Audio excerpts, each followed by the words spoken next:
বন্ধুরা দেখো আজকে আন্ডা রুটি বানাবো, তার জন্য আটাটা আমি মেখে রেখে দিয়েছি। দেখো এটা চালের আটা, এটা হলো আটা কি গমের আটা। হ্যাঁ, এটা মেখে রেডি করে নিয়েছি। আর এখানে দেখো তার জন্য লাগবে কি কি, পেঁয়াজ কেটে নিয়েছি, কাঁচা লঙ্কা একটা কেটে দিয়েছি, আর একটু পেস্ট, আদা রসুনের পেস্ট। আর এর মধ্যে এটাকে প্রথমে মিক্স করে নিব ভালো করে।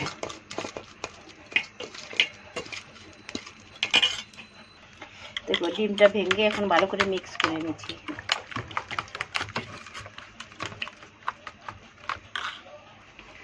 ডিমটা দেখো ফেটে রেডি করে নিয়েছি, হয়ে গেছে। হ্যাঁ,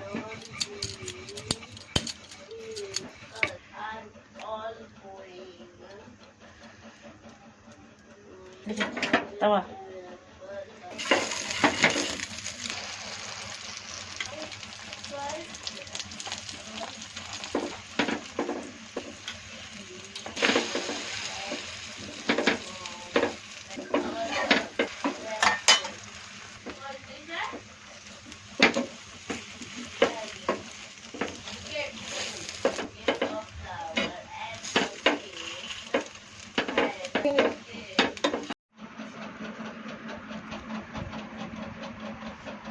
बाद में बोलेंगे।